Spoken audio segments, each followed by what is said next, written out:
নমস্কার, 7 নিউজ নেটওয়ার্কে আপনাদের সকলকে স্বাগত। আর এই মুহূর্তে আমরা একটি অত্যন্ত বিতর্কিত বিষয় নিয়ে আপনাদের সামনে একটা ছোট্ট যাকে বলা হয় ইন্টারভিউ করার চেষ্টা করব। একজন অত্যন্ত বিতর্কিত মানুষ, এই মুহূর্তে অত্যন্ত বিতর্ক যাকে নিয়ে সৃষ্টি হয়েছে, অর্থাৎ আমাদের পানিহাটির যে নির্যাতিতা চিকিৎসক তরুণী, তার এই যে ক্রিমিশন সার্টিফিকেট, অর্থাৎ শ্মশান থেকে যে সার্টিফিকেটটা দেওয়া হয়, তার সইটা যার রয়েছে সঞ্জীব মুখার্জি, যাকে নিয়ে বিভিন্ন রকম বিতর্ক তৈরি হচ্ছে। বিভিন্ন রাজনৈতিক দল নাম করে নাম না করে সঞ্জীব মুখার্জিকে বিভিন্ন রকমভাবে আক্রমণ শানাচ্ছেন। আসল সত্যটা কী, এটা কিন্তু আমাদের সামনে এখনও এসে পৌঁছয়নি। সঞ্জীববাবু অন্তরালে থাকেন, অন্তরালে থাকতেই ভালোবাসেন এবং অন্তরালে ছিলেন এতদিন। আজকে কিন্তু ওনাকে আমরা পেয়েছি ওনার বাড়িতে। আমরা সরাসরি চলে যাব সঞ্জীব মুখার্জির কাছে। কি, তুমি কখন খবরটা পেয়েছিলে? আমি জানি তোমার প্রতিবেশী, একদম পাশের বাড়ির লোক। আমাকে ওর বাবা ফোন করেন, বোধ হয় অতটা তো ঘড়ি দেখিনি, 11টা 11:30 এরকম, বা 12টার কাছাকাছি এরকম, মানে 11:30 থেকে 12টার মধ্যে এই সময়টুকু। সঙ্গে সঙ্গে তোমার, আমি তো সেই অবস্থায়, আমি আগের দিন ভোরবেলা দিল্লি থেকে ফিরেছি, তো একটু বেলায় ঘুম থেকে উঠেছিলাম। আমি দৌড়ে সেই সময় আর কোনো উপায় পাইনি, একটা প্যান্ট আর শার্ট পরে আমার মোটরসাইকেল নিয়ে আমি হাসপাতালে চলে যাই। যেতে যেতে পথের মাঝখানেই ফোন করে যে সঞ্জীব তাড়াতাড়ি আসো, আমার মেয়েকে এরা বলছে সুইসাইড করেছে। তারপরে আমি ওর চলে গেল। পরে ওখানে পৌঁছবার পর আমার যেতে একটু সময় লেগেছে, ভিড় উপরে গেলাম। তখন খুঁজে বের করে, বাবা মা কোথায় ছিল খুঁজে বের করলাম। হাওয়া করে কাঁদছে, বলছে করে মার্ডার করে দিয়েছে বোধহয়, দেখো এই অবস্থা। তো তারপরে স্বাভাবিকভাবে ছাত্ররা, প্রচুর লোক, পুলিশ, এসব হচ্ছিল। পরবর্তীকালে অন্যান্য যে সমস্ত কাজকর্ম হয়েছে, হয়ে পোস্টমর্টম হয়েছে, হয়ে আমরা একসাথেই বাড়িতে আসি, ওদের এই গাড়িতে। এই নির্যাতিতার যে গাড়িটা কিনেছিল সেই গাড়িতে আমি, ওর বাবা মা এরা ফিরি ওই গাড়িতেই। তারপরে বাড়ি থেকে আমি ওদেরই গাড়িতে শ্মশানে যাই। শ্মশানে দাহ কার্যের পরে আবার আমি ওর বাবা মার সাথেই ওই গাড়িতেই ফিরে এসে বাড়িতে আসি। আর এইটুকু পথের মধ্যে যেটুকু কাগজপত্র কাজকর্ম করা হয়েছে, যেগুলো পাওয়া গেছে, সেগুলো বলেছে সঞ্জীব আমার মাথা ঠিক নেই, তুমি এগুলোকে সামাল দিয়ে রাখো, আমি কিচ্ছু বুঝতে পারছি না। আর স্বাভাবিক, ওরা তখন কান্নাকাটি, কিছু খায়নি, হুড়পাড়িয়ে চলে গেছে। সেই ওআরএস খাওয়াচ্ছি, জল খাওয়াচ্ছি, এই অবস্থা। শ্মশানঘাটে যেও সেই এক অবস্থা। তো স্বাভাবিকভাবে যেরকমভাবে আমরা আমাদের আত্মীয় স্বজন, পাড়া প্রতিবেশী, বা কোভিডের সময় অন্তত গোটা 25-30 এরকম দেহ আমি কারোর পরিবারের পক্ষ হয়ে থেকে দাহ করেছি। পাড়ারও বা আমাদের আত্মীয় স্বজনের এরকম যখন হয়, তখন ওদের নিয়ে দৌড়ঝাঁপ করা, ওই নাম ফাম লেখানো ফেকানো, কাগজ ডেট তারিখ দেখা মিলিয়ে নেওয়া, বানানগুলো ভুল এরকমগুলো সে দেখে নেওয়া করা হয়, করেছি। তো যেরকমভাবে হয় সেইভাবেই করেছি। আমি তখনও তো ভাবিনি যে এরকম হবে, বা এটাকে নিয়ে এইভাবে কুৎসা, অপপ্রচার, নোংরামি হয়ে চারিদিকে হবে। তো এখন তারপরে তো এরকম এটা হলো, আপনারা দেখেছেন। আমি তো ছিলাম না, আমি আবার 15 দিন ঘর থেকে বেরোতে পারিনি, একটা ট্রমা। তারপরে বেরিয়ে আমি একটু বাইরে গিয়েছিলাম কর্মক্ষেত্রে।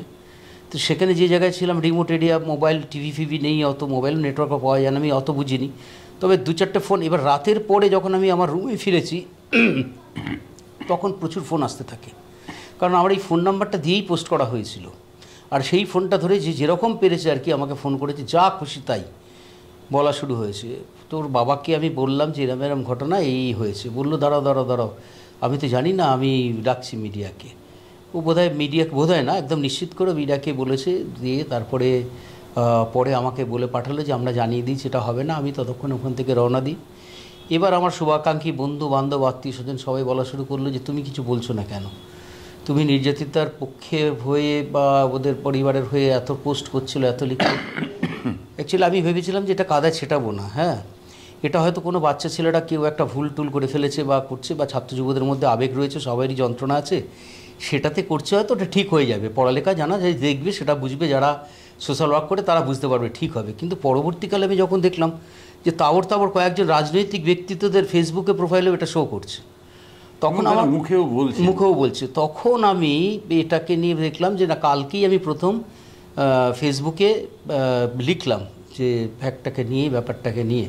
আর তার বাবা তো খুব সুন্দরভাবে, আমি এই যে আপনার সাথে বসে আজকে কথা বলছি, এটাও কিন্তু তার বাবার কাছ থেকে অনুমতি নিয়েছে, কারণ এই বিষয়, এই সাবজেক্টটা এমনই যে একটা পুলিশ প্রশাসন, সিবিআই, ওর নির্যাতিতার বাবা মা, এদের বাইরে যে কথা বলাটা উচিত না, অন্যায়, আমি বেফাস যেন কথা না হয়, সেই জন্য এটাও যে আমি বলবো, যে আমি প্রতিবাদ করব, সেটা বললাম যে দেখো তোমরা করেছো, আমি না করলেও, বলে হ্যাঁ নিশ্চয়ই, তুমি করছো না কেন, তো তুমি করো, তোমরা তো পাশে থেকে আমাদের করেছিলে এটার জন্য। আমি খুবই আহত যে যারা এই ধরনের একটা ফুটফুটে সুন্দর মেধাবী মানে ডাক্তার, একটা মানুষ, একটা কন্যা সন্তান, এরম নৃশংসভাবে তার উপর অত্যাচার করে তার হত্যাকাণ্ড করার পর সেটাকে নিয়ে যে রাজনীতি হতে পারে, এরমভাবে নোংরা ঘৃণ্য রাজনীতি, আমি স্বপ্নেও ভাবিনি।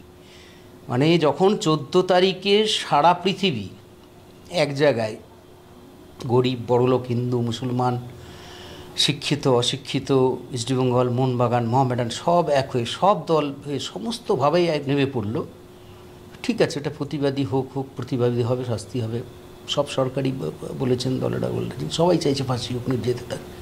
ঠিক হঠাৎ করে এই চেঞ্জ হয়ে গেল, কিছু দেখলাম fake audio, fake video, reel, ঘটনা, গল্প, বিবরণী, কিভাবে হয়েছে, কী হাত চেপেছে করে ফেসবুকে ভরে গেল কিছু রিলে। সেই সময় ফেসবুকে আমি প্রতিবাদ করলাম, আপনারা নোংরামি করছেন, আপনাদের পুলিশ কিন্তু ধরে নেবে, এটা অন্যায় হচ্ছে, এটা বিচারে, এইভাবে প্রচুর লিখেছে। আমার ফেসবুকে গেলেও দেখবেন, আমি মানা করেছি, চেনা জানা লোকেদেরও মানা করেছি, ছবি দিও না, ওর ছবিটা দেয়া, সেগুলোকে করেছি। আমাকে নিয়ে যেরকম হবে, তো এটা দেখুন, আমার একটা সামাজিক পরিচিতি আছে, অবস্থান আছে, পরিবার আছে, বড় আমাদের আত্মীয় স্বজন, চেনা জানা, আমার বিজনেসের কারণে সব জায়গাতে আমাকে একটা অবিশ্বাসের জায়গায় চলে এসলো। এটা নিয়ে একটা সেন্সিটিভ, প্রত্যেকের ভেতরে জ্বালা আছে। এবার এই ধরনের কথা পেলে মানুষ দুরকমভাবে ভাবতেই পারে, যা পরিস্থিতি চলছে এখানে, তা পক্ষে বিপক্ষে অনেকেরই ভাবনা। তারপর আমি কালকে লেখার পর আমার ওই ফেসবুকটাতে দেখবেন সবাই বলছে যে চাপা ছিল, কষ্ট, তোমাকে জিজ্ঞাসাও করতে পারছিলাম না, শান্তি পেলাম, তা নাহলে সারা জীবন ভুল বুঝতাম, এরকম একটা জিনিস। তাহলে এরকম অনেকে কত ভুল বুঝে বসে আছেন, তাদের জন্যই আপনি যখন বললেন আমার বাড়িতে আসবেন, বললাম হ্যাঁ আসুন, আমি কথা বলবো। তা নাহলে আপনি খেয়াল করে দেখবেন যে এত বড় কাণ্ড হয়ে গেছে, এত মিটে, এত কিছু বাড়ির পাশে, আমি কোথাও কখনো কাউকে কোনো কথা বলিনি বা মুখ দেখায়নি বা কিছু না। একবারই খালি যখন আমি বাড়ির থেকে, বাড়ির লোক কাঁধ দিতে হয়, আমি কাঁধ দিয়ে সিঁড়ি করে নামছিলাম, সবাই ছবি তুলেছিল, ওইটুকুই বেরিয়েছিল, তাছাড়া আমাকে কিন্তু কোথাও পাবেন না। আমি গতকাল থেকেই এটা ওর বাবার সাথে কথা বলার পর তারপরে দেখলাম যে না, এই প্রতিবাদ করা দরকার। এই ঘৃণ্য যারা করছে, অন্তত যেখানে যেখানে যারা যারা এইগুলো পাঠিয়েছে, তার আত্মীয় স্বজন যারা পাঠিয়েছে, তার আত্মীয় স্বজন, বন্ধুবান্ধব, সন্তানরা দেখুক যে কত নিকৃষ্ট কাজ তার বাবা বা ভাই বা দাদা বাকে এরা কেউ করছে, তাহলে কত নিকৃষ্ট তারা। এইটুকু লেখাপড়া জানেন না তারা? যেখানে সংবাদদাতা, কখনো তো পিতা মাতা বা আত্মীয় স্বজন কিছু লেখেনি, সংবাদদাতার স্বাক্ষর। আমি তো কত, এই তো কোনো খবর করিনি, কত বেয়ারিশ লাশ নিয়ে এসে, তুলে নিয়ে এসে তার সৎকারের ব্যবস্থা করা। এখানে কত বেয়ারিশ লোক পড়ে থেকেছে, তাদের তুলে নিয়ে যে হাসপাতালে রেখেছি, হাসপাতালে রেখে তখন তো কেউ কিচ্ছু বলে না, কাকে তুলে নিয়ে আসলো, কী করলো না করলো, কত স্টেশন থেকে নিয়ে যাচ্ছে, সেগুলো তো কেউ বলছে না। কোভিডের সময় এত বডি পোড়ানো হচ্ছে, তখন তো সেগুলো কেউ নজর দেয়নি। এখন এই ফুটফুটে একটা বাচ্চা মেয়ের যখন তদন্ত চলছে, এত কিছু হয়েছে, এই চোখের সামনে বেড়ে ওঠা না, পাশাপাশি 40 বছর ধরে ওদের সাথে পরিচয় আমার, বাবার সাথে আমার বন্ধু, একসাথে বাড়ি করি, পাশাপাশি কমন বাউন্ডারি ওয়াল, দুজনের দুটো ওয়াল নয়। আমার জানলা, আমার উপর থেকে জানলাটা, আমি পেছনের জানলাটা খুলতে পারছি না, স্টাডি রুম, যেহেতু আমি সিএসসি বা এই ধরনের এমার্জেন্সি ইলেকট্রিসিটি জবের সাথে যুক্ত, আমাকে অনেক রাত্রে অনেক সময় ফিরতে হয়, ফিরে স্নান টান করে যখন জানলা খুলি তখনও দেখি পড়ছে। আমি তখন বলি, কিরে ডাক্তার, হাসপাতাল থেকে এসে পড়ছি, এবার তো চোখ নষ্ট হবে, ঘুমা, তোর তো এবার চশমার পাওয়ারে তো থামসআপের বোতল লাগাতে হবে, এই ধরনের মজাই আর কি হতো। সেই জায়গায় দাঁড়িয়ে আপনি বলুন যে তারপরেও এরকম এই ধরনের নিকৃষ্ট জিনিসগুলোকে যারা করছে, ঠিক করছে বা করে ফেলেছে, ধরুন ভুল করে ফেলেছে, অনেকে না জেনে করে ফেলেছে, আবেগে করে ফেলেছে, রাগে বা করেছে, তারপরে তোমরা যখন পোস্ট দেখছো চারিদিকে এরকম লেখা হচ্ছে, তাহলে ওটাকে উইথড্র করো, নয় ক্ষমা চাও যে এটা আমাদের একটা ভুল হয়েছে। তাহলে কি, কাকে লক্ষ্য করা হচ্ছে? তদন্তে কী আসামি তারা ধরা পড়বে, কি কবে বিচার হয় সেটার দিকে লক্ষ্য, না এইগুলোকে করে ফোকাস আউট করা? মানে আপনি বলছেন যে এই এরপরে সমাজসেবা কেউ করতে নামবে? না না, সমাজসেবা শুধু না, রাস্তাতে যদি একটা অ্যাক্সিডেন্ট হয়ে পড়ে থাকে কেউ তুলবে না ভয়ে? বলবে সঞ্জীবদার যদি এরকম হতে পারে, এই কজে পাশের বাড়ির লোকের ক্ষেত্রে যদি করতে হয়, তাহলে অচেনা লোকের ক্ষেত্রে কী হলে আমার কী হবে? পাড়ার কেউ মারা গেলে তো সেই লোকটা কি কাঁদতে কাঁদতে যে বলবে আপনি ফর্ম ফিল আপ করুন, আমি সই করবো না? ওই তো দেখলাম সঞ্জীবদার ওই কেসটা হয়েছে, খুব অন্যায় হয়েছে দাদা। না, আপনি এর মাঝখানে একটা কথা বললেন যে তদন্ত হচ্ছে, তদন্ত চলাকালীন তাকে ফোকাস আউট করার জন্য এই সমস্ত ঘটনা। তাহলে কেন করবে বলুন? যদি এটাই সাবজেক্ট হতো, এটাই হয়েছিল, তাহলে তো যে তদন্তকারী সংস্থা বা যারা উচ্চশিক্ষিত পুলিশ প্রশাসন তারা প্রত্যেকেই আসতেন, জিজ্ঞাসা করতেন, বলতেন, বা এটাকে নিয়ে প্রশ্ন আসতেন হলো। তাহলে সেই রকম তদন্তকারী সংস্থা, পুলিশ প্রশাসন বা সুশিক্ষিত সাধারণ বাদ্য মানুষগুলো যারা, তারা তো কেউ এরকম করছে না। তারা উল্টে বলছে আমাকে ফোন করার পর, যেটা বলে ঠিকই করেছিস, অন্যায় কোথায়, বেশ করেছিস, এর আগেও তো করেছো। আরেকটা প্রশ্ন, আপনি এখানে যখন সই করেছেন তখন অবশ্যম্ভাবীভাবে আপনি শ্মশানে উপস্থিত ছিলেন। হ্যাঁ, যেটা বলা হচ্ছে যে শ্মশান খালি করে দিয়ে, শ্মশানের দোকানপাট বন্ধ করে দিয়ে এই মেয়েটিকে দাহ করানো হয়েছে। সেখানে যেহেতু আমরা সাক্ষী ছিলাম না, আমরা উপস্থিত ছিলাম না, এটা আপনার থেকে একটু জানতে চাই। যে দেখুন, প্রথম স্টেপ থেকে লাস্ট স্টেপ অবধি বা আজকে পর্যন্ত যে যার মতন মন গড়া বলছে, যে যার মতন, তার মধ্যে সত্যিও আছে, কিন্তু ম্যাক্সিমাম দেখছি যে যার মতন। শ্মশানে অলরেডি একটা মৃতদেহ পুড়ছিল, যে অপেক্ষা হয়, আরও মৃতদেহ ছিল দুটো। সেই দুটো লোকাল, একদের চেনা, এক খুব বয়স্কা। আমি ভেতর অবধি ঢুকিনি, আমাদের ওয়েট করতে হচ্ছিল। চায়ের দোকানে বসে আমরা চা খেলাম। ওর বাবাকে আমি জল এনে বোতল এনে দিয়ে চোখে মুখে বললাম দেখতে, চোখে মুখে জল দাও। তাহলে দোকানপাট বন্ধের কোনো বিষয় নেই। আর ওই যে পরিবারগুলো যারা এসেছিলো, যারা এই মৃতদেহ নিয়ে এসেছিলো, তাদের তো অনুমতি নিয়ে করেছে। যেহেতু একটা পোস্টমর্টম বডি আর একটা সেন্সিটিভ ইস্যু, এরকম একটা বাচ্চা মেয়ে নৃশংসতম, সারাদিন টিভিতে দেখেছে, সবাই সবটা জানে, তো সেইভাবে তাড়াতাড়ি তাদের কাজ হয়। আমরা কোভিডের সময় দেখেছি, কোভিডের বডি যখন নিয়ে যেতাম তখন কী করতো, সব বডি ছেলে আমাদের বডিটা দিয়ে আগে ছেড়ে দিত, যাতে ইনফেকশন না হয়, ছড়ায়। এখন এটার মধ্যে থেকে কোনো কারণ বের করে যদি কিছু হবে, সেই সময় দাদা আমার মাথায় আসেনি, বা এটা হতে চলেছে বা হচ্ছে। আমার এটা এই যেটা বললাম সেটাই তখন মনে হয়েছিল। দোকানপাট সবই খোলা, নর্মালি খোলেছিল, দোকানপাট বন্ধ করে দিয়েছে, লোক খালি করে দিয়েছে, সরিয়ে করিয়ে দিয়েছে। না, তাহলে তো ওই মৃতদের বডিগুলো পরিবারগুলো চিৎকার করতো, তারা তো যে বলতো, পরে বলতো, এখন তো সবাই বলতো। এইগুলো না, এগুলো গল্পের গুরু, একদম গাছ থেকে তুলতে চন্দ্রযানে তুলে দিচ্ছে। মানে এই কথাগুলো যে ঠিক নয়, এটা আপনি না, একদমই ঠিক নয়। যেটা সত্যি আমি সত্যি বলছি। আজকে হাসপাতালে গিয়ে কি দৃশ্য দেখেছিলেন যদি একটু বলেন? ভয়ঙ্কর দৃশ্য, আর কি বলবো এটা। না, আমি মানে মৃতদেহর কোনো বর্ণনা চাইছি না, এই যে হাসপাতাল নিয়েও একটা মানে বিভিন্ন ছবি দেখছি, কোন ছবিটা সত্যি মানে কেউই বলছে না। আমার পৌঁছানোর আগের পরের অনেক ছবি দেখেছি, যেগুলোকে আমিও বুঝতে পারি না বা জানি না।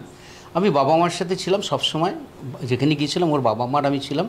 হ্যাঁ, এটা ঠিক যে আমরা যাওয়ার পর অনেকক্ষণ ওর বাবা মায়েদের অনেকক্ষণ অপেক্ষা করাতে হয়েছিল, এবং আমি যখন পৌঁছই যাওয়ার পরে তখন ওই ঘরে আমি দেখতে পাইনি, তার জন্য দেরি হচ্ছে। পুলিশ প্রশাসন, ডাক্তার, এরা সব ওই ঘরটার মধ্যে ছিলেন। আমরা বাইরে ছিলাম, স্টুডেন্টরা বাইরে ছিল। অনেকক্ষণ ধরে আমরা বলছিলাম আমরা কখন যাব, কী হচ্ছে, কী চলছে।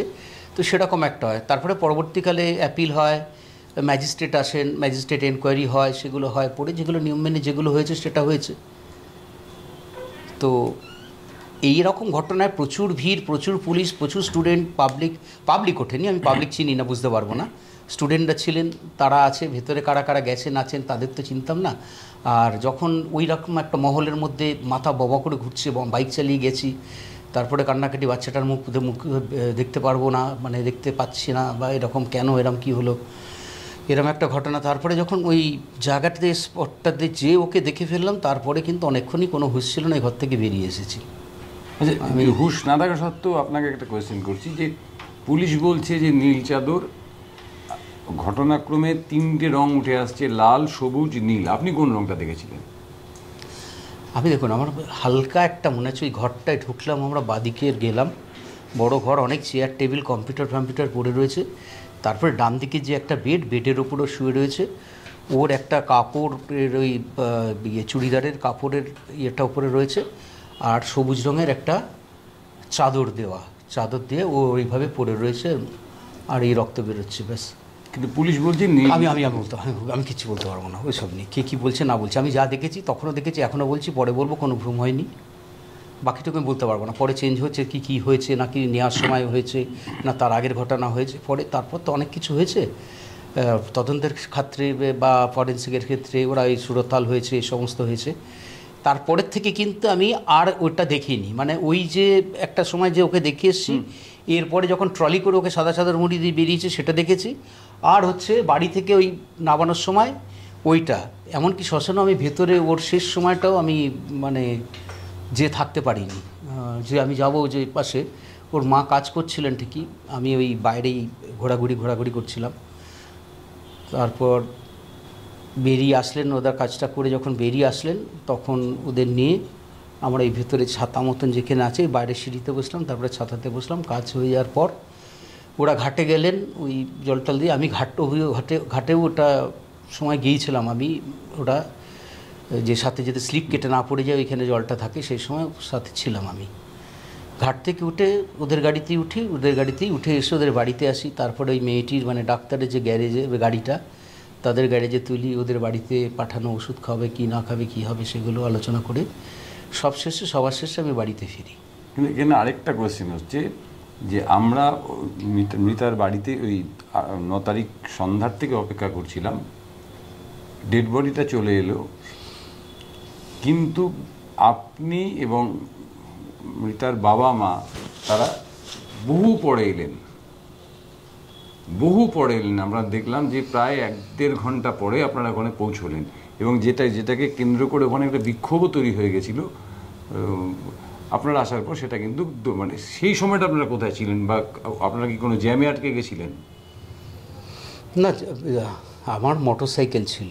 হ্যাঁ, ওরা যখন বেরিয়ে যায় একসাথে, সবাই বেরিয়ে যে মঠ থেকে বেরিয়ে রওনা দেয়, তো ঠিক ছিল পরিবারের বাড়ির লোকজন, তাদের কাছে আমার হেলমেটটা ছিল। ওরাই গাড়ি করে উঠবে, এই গাড়িগুলো বেরোবে, তার সাথে এই পরিবারে যারা গিয়েছিলেন তারা উঠবে। সেটা পুলিশ প্রশাসন থেকে বলেছিলেন যে গাড়ি আছে ফ্যামিলির জন্য, তাদের উঠে বেরোবে। তো আচমকা যখন ওই তাড়াহুড়ো একটা বেশ মানে বিরাট ভিড় আর এই হুলস্থুলের একটা কাণ্ড হয়ে যাচ্ছে, সেই সময় কি ওই মীনাক্ষী মুখার্জিরা পৌঁছে গেছেন? না, তখনও পৌঁছননি। মানে আমি যখন ঢুকছি তোর বাবাকে নিয়ে ফিরে, তখন একটা দেখি বিরাট ভিড়। আমি ছিলাম না কিছু সময়, আমি আর ওর বাবা ওই টালা থানায় এসেছিলাম কিছু কাগজপত্রের কাজ করতে। তো ফিরে দেখি বিরাট ভিড়। তো সেই জায়গাটার থেকে গাড়ি ফাড়িগুলো সব ঠিক করা আছে, পোস্টমর্টমও হয়ে গেছে, অপেক্ষা চলছিল এদের জন্য। তার এই ভিড়ের মধ্যে ওরা যে সই টই করে নিয়ে বেরোবে, তো আমি ওদের পরিবারের লোকদের সাথে বলতে গিয়েছিলাম যে গাড়িগুলো যখন বেরোবে কয়েকটা গাড়ি দাঁড়াবে, তোমরা উঠবে। আর আমি আমার মোটরসাইকেলটা কোথায় রেখেছি মানে তখনও খেয়াল করতে পারিনি, তারা ভিড়ের মধ্যে তো এই চত্বরটায় রাখতে দেয়নি, অনেক দূরে রাখতে হয়েছিল। তো সেটা নিয়ে আমি ফিরে দেখি ওর আত্মীয় স্বজনরা দাঁড়িয়ে রয়েছে। তারপরে একটা ভিড় হলো, মীনাক্ষী মুখার্জিরা তারা শুনলো, তারা বেরিয়ে গেল। তখন আমি এই আত্মীয় স্বজনরা কিসে কে ফিরবে সে সব ঠিকঠাক করে আমি মোটরসাইকেল নিয়ে রওনা দিই। আমি সিথির মোড়ে এসে যখন জানতে পারলাম যে ওরা নাকি ওখানে পৌঁছোয়নি, বা এখানে রয়েছে টালা থানাতে আছে। আবার আমি টালা থানাতে এখানে ব্যাক করে গেলাম মোটরসাইকেল নিয়ে, যে দেখলাম ওরা ওখানে রয়েছে। তাই হলো আবার এখানে হচ্ছে কেন, বলছে যে ওই বেরোবার সময় একটা ক্যাওয়াস ঠেলাঠেলি, ওই পুলিশ লোকজন বা যাই হোক গাড়ি আটকানোর চেষ্টা বা কীরকম রাজনৈতিক, ওখানে টালা থানাতেও ঠিক সেই রকমই একটা পরিস্থিতি। আমি বললাম বডি তো বাড়িতে চলে গেছে, তোমাকেও ফোনে পাচ্ছি না, তো তাহলে ওটা হতো। তখন বলছি যে তুমি কোথায় চলে গেলে, তুমি ওঠো গাড়িতে, আমরা তাহলে বাড়ির দিকেই যাব। তো আমরা তো দিশেহারা হয়ে গিয়েছিলাম যে আমরা একদিকে বডি, একদিকে কে এখানে নিয়ে আসলো আমাদের কোন জায়গায়। আমিও ঠিক বুঝতে পারিনি যে কে নিয়ে গেল, কি হলো না হলো, অত তখন মাথা কাজ করছে না। আমি আমার মোটরসাইকেলটাই তালা থানাতেই ফেলে, হেলমেট ফেলে দিয়েই ওদের সাথেই গাড়িতে আমি ফিরে এসে তো বলি বাড়িতেই রয়েছে। ওরা বাড়িতে ফোন করলেন, করে জানলেন হ্যাঁ ওখানেই রয়েছে। তারপরে এসছি। এই হচ্ছে ঘটনা। এর পেছনে কি হয়েছে, আগে কি হয়েছে, কোথায় ডাইনে বায়ে কি, এটা বলতে পারবো না। মানে অত তখন ভাবনার মধ্যে না এগুলো। এটা আমার একটা মানে জানার ইচ্ছে থাকছে যে এত কিছুর পরেও বিচার তো সবাই চাইছে, কিন্তু আপনার কি কোথাও মনে হচ্ছে যে বিচারের পেছনে রাজনীতি বা রাজনৈতিক উদ্দেশ্য ইত্যাদি কাজ করছে?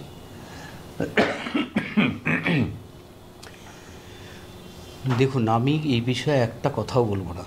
কেন বলবো না? রেগুলার টিভিতে বিভিন্ন রকমের, আমি যে জায়গাটা ছিলাম ওখানে ডাক্তারও ছিলেন, পুলিশ ছিলেন, অন্যান্য লোকেরাও করছেন, বাড়ির লোকেরাও ছিলেন, তারপরে অনেক মতামত, অনেক কিছু, অনেক আলোচনা হচ্ছে। তো তো আমি শুধু অপেক্ষা করে রয়েছি যে সিবিআই কি বের করবেন সেটার জন্য, সেটা শুনবো। আমি আন্দাজে কোনো মতামত দিতে পারবো না, বলতেও পারবো না, কারণ ওইটুকু সময়ের মধ্যেটুকু যেটুকু আমি জানি সেটুকু বললাম। বাকিটুকু অনুমান করে গল্প গরু গাছে তুলতে আমি পারবো না। না না, কাউকে আমি আমি বলছি যে কারোর পক্ষে এটা নিয়ে আমি বলতে পারবো না হবে কি হবে না, বা আমি ওই তদন্ত শেষ হবে কিনা বা তদন্ত করে কাউকে শাস্তি দেওয়া যাবে কিনা ইত্যাদি আমি প্রশ্ন করছি না। আমি প্রশ্ন করছি যে এই যে ধরুন আপনাদের ঘোলা থানায় শুভেন্দু অধিকারী এসে সরাসরি আপনার নাম বললেন, বা অন্যান্য বিভিন্ন রাজনৈতিক দলের নেতাদের পেজে বা ফেসবুকে আপনার নামটা দেখছি, তো সেই জায়গায় দাঁড়িয়ে আপনার মনে হচ্ছে কি কোথাও যে এটাকে রাজনীতিতে গুলিয়ে দেওয়া হচ্ছে? আপনি যে কথাটা প্রথমে বলছিলেন যে হিন্দু, মুসলমান, ইস্টবেঙ্গল, মোহনবাগান সবাই এক জায়গায় হয়ে এই ঘটনার প্রতিবাদ শুধু জানাচ্ছে। ওটা কেন, যেদিনকে এই মরদেহটা এসেছিল ওখানে, আমি তাকিয়ে দেখলাম পানিহাটির তাবর তাবর বিভিন্ন রাজনৈতিক দলের নেতৃত্বরাও ছিল।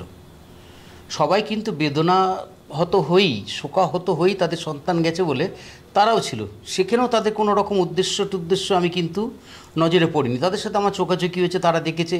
তার আগে কি হয়েছে আমি ওখানে ছিলাম না, আমি অল্প সময় ছিলাম। ওপরে মেয়েটিকে নিয়ে যাওয়া হয়েছিল, তারপরে নেবে গাড়িতে উঠেছি, তারা ছেড়েছে, দেখা হলো, হাত নাড়লো, বেরিয়ে গেলাম। সেরকম মহল তো আমি তখনও মনে করিনি ওইখানে। কিন্তু পরবর্তীতে যেটা হলো যে এই নামগুলো আসছে, উঠছে, রাজনৈতিক ব্যক্তিত্বরা যখন বলছেন, তাহলে তো রাজনীতি। যদি সবটাই জানতেন আমার এটা বা এই পরিবারের ব্যাপারটা ঠিক মতন খোঁজখবর নিয়ে যদি বলতেন, তাহলে হয়তো এরকম এতটা এইভাবে যেত না। দেখুন, ওনারা একটা, আমি নাম করে বলতে যাই না, ভালো ভালো উচ্চ পদে আছে, তো ওরা যেটা বলেন মানুষ মনে করেন যে ওটাই বোধহয় ঠিক বা সত্যি। তা ঠিক সত্যি সবসময় যে ঠিক না যা বলেন, বা কিছু ইনফরমেশন ওনাদের কাছে যায়, সেই ইনফরমেশন এগেনস্টে বলে। তো সেই ইনফরমেশন এগেনস্টে যেটা বলেছে এটা সত্যি না, এটা আমারটাই প্রমাণ, বাকিগুলো আমি বলতে পারবো না। আপনি সবসময় ওই পরিবারের সঙ্গে যোগাযোগ রেখে চলেছেন, আগেও রাখতেন, এখনও রেখে চলেছেন। পরিবারের কি পরিস্থিতি? মানে আমি ওরা ট্রমাটাইজড হয়ে রয়েছে, ওরা ভেঙে পড়েছে। অনেকেই বলছে যে এই দেখো কীরকম শক্ত হয়ে মেরুদণ্ড সোজা রেখেছে বা মুখ হয়ে কথা বলছে, এটা বলছে। বিশ্বাস করুন, ওটা না যে একা বসে যে কাঁদবে বা কাঁদার যে সময়টা, সেটাও আমি তো সবসময় ওদের বাড়িতে থাকি না, যখনই ফোন করি জানি কাতারে কাতারে লোক বিভিন্ন জায়গার থেকে বিভিন্ন সময় বিভিন্ন সাংবাদিক কলিং বেল বাজাচ্ছে, ডাকছে, ফোন করছে, এগুলো সব শুনছি। এরকম হচ্ছে, ওরা কেমন বিহ্বল হয়ে যাচ্ছে। তারপরে কখনো সকালে একটা কথা হচ্ছে, বিকেলে একটা কথা হচ্ছে, কেমন যেন আসলে যে ট্রমাটা না, যারা আমরা বুঝতে পারি উল্টো দিকের। আমার নিজের কি হচ্ছে, ওই আমার নিজের সন্তান না, কিন্তু আমার নিজের কি হচ্ছে, আমার পরিবারের কি হচ্ছে, বাড়ির লোকেদের কি হচ্ছে, বা আমার পাড়ার ওই অঞ্চলের মানুষগুলো সব কটা দোকানপাট যারা, সবার কিন্তু ব্যবসা নষ্ট হচ্ছে এর জন্য। এই যে প্রচুর লোকজন, ভিড়, হ্যান ত্যান, সেটা হচ্ছে, তারাও কিন্তু সবটাই ট্রমাটাইজড হয়ে রয়েছে জিনিসটা। আর ওদের তো আরও হবে, ওরা আরও হবে। ওদের খালি না একটাই আমি একটাই দেখছি ওদের ওই লক্ষ্য আর ভীষণ, শাস্তি শাস্তি শাস্তি। এবার এই শাস্তির জন্য তুমি যদি বলো না যে 10 দিন নির্জল উপবাস করতে হবে, উনি তাই করে নেবেন। মানে ওদের কিন্তু ওদের এটাই হচ্ছে। এ যদি বলছে যে ও ওকে দিয়ে বলাচ্ছে বা ওর করেছে, তুমি যদি গুছিয়ে বলতে পারো যে এইটাকে না, এটা করলে ওটা হবে, কেউ সেই প্ল্যান সেটের গল্পের মতন আর কি, এরকম। ওরা খালি ওইটাই চাইছে যে যা মেয়ে তো চলে গেল, আমি এত খাটলাম, এত পরিশ্রম করলাম, কিচ্ছু ভোগ করবে না, এগুলো কি হবে, তাহলে কেন করলাম, আর ও কি শাস্তি পাবে না, তাহলে ওইভাবে চলে গেল। এইটাই মানে ঘুরে ফিরে যদি একটাই ছোট্ট কথা বলা হয়, বাবা মা এইটার জন্যই যা বলছে, যা করছে, সব কিছুই লক্ষ্য একটাই। এবং বোধহয় আপনাদের পাড়ার সবারও তাই। সবাই, আমি পাড়া কেন বলুন তো, সারা পশ্চিমবঙ্গ, সারা পানিহাটি, সারা পৃথিবীতে সব। আমি আজ কিছু সংখ্যক লোক, আপনি যদি মনে করেন কোটি কোটি লোক এই জায়গাটাকে আন্তরিকভাবে সব কিছু ভুলে গেছে, একদম সব রাজনৈতিক দল ফল ভুলে, যে কোটি কোটি লোক ভুলে গেছে, গুটিক কিছু এইগুলোকে যে গিয়ে করাচ্ছে, সেগুলো হয়ে যাচ্ছে, এইগুলো থেমে যাবে, আমি ওপরওয়ালা মানি। আর ভরসা তো প্রশাসনের ওপর, সিবিআইয়ের ওপর আছেই। এরা মিলে ব্যবস্থাটা তো একটা হবেই। এ তো বহু মানুষের চাহিদা না, এটা একটা সেন্টিমেন্ট, এটা হবেই। ভরসা আছে। ভবিষ্যতে যদি আবার এরকম কোনো ঘটনা হয় আবার কি ঝাঁপিয়ে পড়বেন? এখন মনে হচ্ছে পড়বো না। আমি না প্রতি মাসে প্রতিজ্ঞা করি এক একটা ঘটনায়, বা প্রতি সপ্তাহে, তারপরে না আবার চলে যাই, আবার করি। এটা বোধহয় একটা পাগলামি। জানি না পাগলামিটা কাজ করবে কিনা, তবে একটু আহত আমি। সারা জীবনে কাজ করতে করতে অনেক কিছু আহত হয়েছে, অনেক রকমভাবে হয়েছে, কিন্তু এটাই সর্বশ্রেষ্ঠ আঘাত যদি পাই আমি, যে বদনামের আঘাত সর্বশ্রেষ্ঠ, এটা নিকৃষ্টতম বদনাম। এই বদনামটা মানে বাপকে কাকাকে বলছে যে হত্যার সাথে আর কি এই তাড়াহুড়ো করা ফড়া হ্যান ত্যান জড়িত, এরকম ধরনের কিন্তু এটা একটা অপরাধ। মানে অনেকেই বলছে মামলা করো, এ করো, সে করো, হ্যান ত্যান, এই করে দাও, সেই করে দাও, সেটা তারা তাদের মতন বলছে। আমি পরে চিন্তা করলাম মামলা করে লাভটা কী হবে? যে মামলা চলছে এখন ওই মেয়েটির, সেটাই হোক, আমি তো ফোকাস আউট হয়ে যাব। হচ্ছে করুক, মানুষ বুঝবে। আর এই আপনারা আছেন, আপনাদের মতো লোকেরা আমাকে ফোনে, ফেসবুকে সবাই এরকম করছে, লিখছে, এইটুকুই যথেষ্ট। দেখুন, বাইরের লোক কে কোথায় কী কোথায় ভাবলো সেটা না। আমার নাটাগড়বাসী, পানিহাটিবাসী, বেলঘড়িয়া, টিটাগড়, কামারহাটি, খড়দা, এইসব চত্বরের মানুষগুলো, আর আমার বিজনেসের সাথে জড়িত, কর্মের সাথে জড়িত আত্মীয় স্বজনরা, তারা রিলিফ পাক। কারণ আত্মীয় স্বজনদেরও কথা শুনতে হচ্ছে, এই তোর দিদির ছেলে না কি এই হয়েছে, আমার মাসি ফোন করে। গয়ার কাটার থেকে আমার দাদা ফোন করছে, দাদার ছেলের অ্যাক্সিডেন্ট হয়েছে, সে ফোন করে বলছে বাবু কী হচ্ছে তোর নামে এটা, এইগুলো। এই যে যারা, তাদের আবার প্রশ্ন করছে সবাই। আমার জন্য আমার আত্মীয় স্বজনরা বিব্রত হচ্ছে। আমার মেয়ে কলেজে যাচ্ছে পড়াতে, যে তাকে বলছে ম্যাডাম আপনার বাবা নাকি এরকম এটার সাথে এইভাবে। মানে সামগ্রিকভাবে একটা সামাজিক অবস্থানের জায়গা থেকে একটা খাটো, মানে খানিকটা মানে দেখানোর চেষ্টা। খানিকটা খাটো, খানিকটা কেন বলুন তো? এটা কত বড় একটা ব্লেম। যে ভাষাগুলো লিখছে ওখানে, আরে যে কোনো একটা বলো, কেউ হাড়মাদ লিখছে, কেউ মমতা ব্যানার্জি ক্রিমিনাল বলছে, কেউ বলছে সিপিএমের হাড়মাদ, কেউ একবার প্রতিবেশী বললো না তো। কেউ যে যার মতন লিখে দিচ্ছে, এ ক্রিমিনাল, ও সিপিএমের হাড়মাত ছিল, ও বিধায়কের সাথে আছে, ও এটার সাথে, ও যে বাবা মার সাথে আছে সেটা তো বলছে না, ও যে পাশের বাড়ি সেটা তো বলছে না। তাহলে এত খোঁজ রাখতে পারছেন, ওইটুকু খোঁজ রাখতে পারেননি তারা? তাহলে কি ইন্টেনশনালি না এটা? এই যে এগুলো বলছি, এগুলো বলার পরে দেখবেন আর একটা কুৎসা দিয়ে স্টার্ট করবে, চল ওকে আক্রমণ কর। আমাদের একটা পেশা আছে, সারাদিন আমরা কাজ করি, পেশা করি, পেশা করে কাজ করার পর এসে সমাজসেবা করি।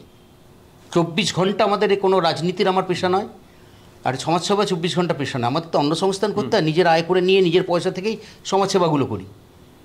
তো সেই জায়গায় দাঁড়িয়ে আমার পেশা তো হ্যাম্পার হয়ে যাচ্ছে সব জায়গাতে। আমার দিকে তাকাচ্ছে কেন? বাজারে যাচ্ছি, সবাই কিছু বলতে পারছে না, আমার দিকে এরমভাবে তাকাচ্ছে। এখন নিজেকে নিজেই তো আমি আয়নায় দেখি, আমি ভাবছি যে আমি কী করে ফেললাম। ভাবুন তো একবার, যদি আপনাকেই এরকম বলা হয়, পাশের বাড়ির ফ্ল্যাটের, পাশের ফ্ল্যাটের বা আপনার পাশের বাড়ির কোনো সন্তান সমবেত কারোর হয়েছে, আর সেইখানে আপনি গেছেন যে তার দাহকার্য করেছেন। এর আগেও আপনি হয়তো দাহকার্য প্রচুর করেছেন। এ একটা কঠিনতম জিনিস, জায়গা নিকৃষ্টতম, সবাইকে টিকার দেখে দেওয়া হচ্ছে। ধরুক না অপরাধ দিকে, ধরুক আসল লোকগুলোকে, তার সাথে জড়িত পুরোটা ধরুক, সেই জায়গাটা আসুক। আচ্ছা, আপনাকে কি কোনো প্রশাসনিকভাবে জিজ্ঞাসাবাদ করা হয়েছে? যেহেতু এই মানে প্রসঙ্গটা উঠে গেছে, সেই অর্থে জিজ্ঞাসা করছি আমি। না না, এই প্রসঙ্গে কেউ আমাকে কিছু জিজ্ঞাসা করেনি। তার মানে প্রশাসন থেকে এটাকে, তারা শিক্ষিত লোক, তারা তদন্তকারী এজেন্সি, পুলিশ প্রশাসন, এরা মূর্খ নাকি? এরা মূর্খ?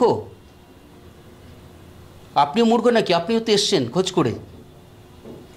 যারা সুশিক্ষিত, ভদ্র, যাদের মানসিকতা থাকে, তারা আসলটাই জানতে পারে। এই শ্মশানে যান না, যে জিজ্ঞাসা করুন না যে আমি কত মোড়া ফোড়াতে যাই। আড়িয়াদহ শ্মশানে যান, টিটাগড়ে যান, এটা যখন বন্ধ ছিল, তাদের যে জিজ্ঞাসা করুন, তারা আমাকে চেনে। পোস্টমর্টমের ওখানে যে যখন মুখ থেকে চেনে। অন্যায় করি না কি এগুলো? এটা অন্যায় করি? সব হাসপাতালে যাবেন, নার্সিংহোমে যাবেন, স্টাফেরা চেনে, লোককে নিয়ে দৌড়ে দৌড়ে যাই আর আসি, ধোয়াই আর আসি, সবাই চেনে। একটা সময় নাম হয়ে গিয়েছিল ডোন সঞ্জীব আর শ্মশান বাচ্চু, কোভিডের সময়। ও কাজ করে ভালো। এই যে আমরা, এই যে চক্ষুদান এত হয়, যখন চেনা জানা লোকের মধ্যে যে হয়, সঙ্গে সঙ্গে আমরা খবর দিই, আসে, এটা নিয়ে যায়, কারণ এটা নিয়ে যায়, নিয়ে যে করছে, খবর দিই।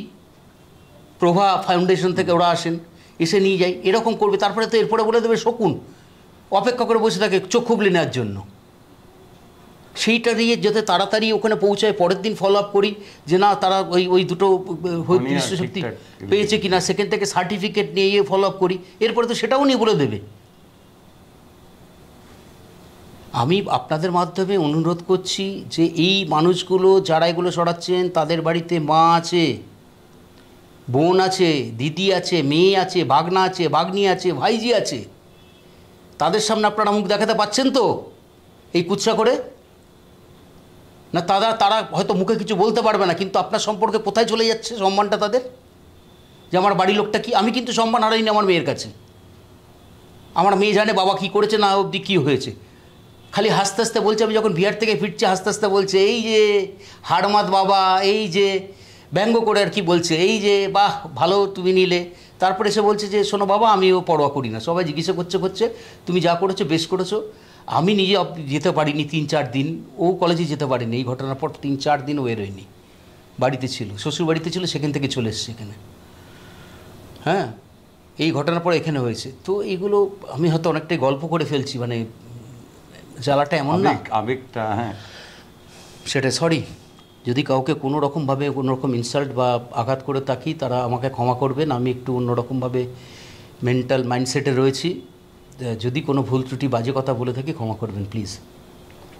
আমরা বুঝতে পারছি যে সঞ্জীবদার এই মুহূর্তের মানসিক অবস্থা, কিন্তু আপনাদের সবার যেটা প্রশ্ন ছিল যে সঞ্জীব মুখার্জির ভূমিকাটা কি, আমরা কিন্তু নিজেরা কোনো বিশ্লেষণ করিনি, কাউকে দাগিয়ে দেইনি, বা এই প্রথমই বোধহয় আপনাদের সামনে আমাদের হাতেও যে এই রিপোর্টটা আছে সেটা আপনাদের সামনে দেখালাম। কারণ সত্যিটা সত্যিই হয়, হয়তো এই মৃত্যুর পেছনে অনেক ষড়যন্ত্র আছে, অনেক তদন্ত সাপেক্ষ ব্যাপার আছে, কিন্তু যেটা পরিষ্কার সেটা হচ্ছে সঞ্জীব মুখার্জি অন্তত পক্ষে এই সামগ্রিক যে ষড়যন্ত্র, চক্রান্ত ইত্যাদি যা খুশি, যেটা তদন্তে অবশ্যই উঠে আসবে, তার সঙ্গে যুক্ত নন, সেটা কিন্তু উনি নিজেই পরিষ্কার করলেন। এবং আমরাও সেটা চাইছিলাম যে একটা পরিষ্কার হোক, কারণ সব কিছুই ধোঁয়ায় উড়িয়ে দেওয়া, ধোঁয়ায় মিশিয়ে দেওয়া, সেটা বোধহয় আমাদের কাম্য ছিল না। এবং সঞ্জীববাবুর দীর্ঘ একটা সাক্ষাৎকার আমরা শুনলাম, তার থেকে অনেক তথ্য যেগুলো আপনারা বোধহয় ঘাবড়ে যাচ্ছেন যে কোনটা সত্যি কোনটা মিথ্যে, তো উনি সামনে ছিলেন, উনি অনেক কথাই প্রকাশ করলেন না তদন্তের স্বার্থে।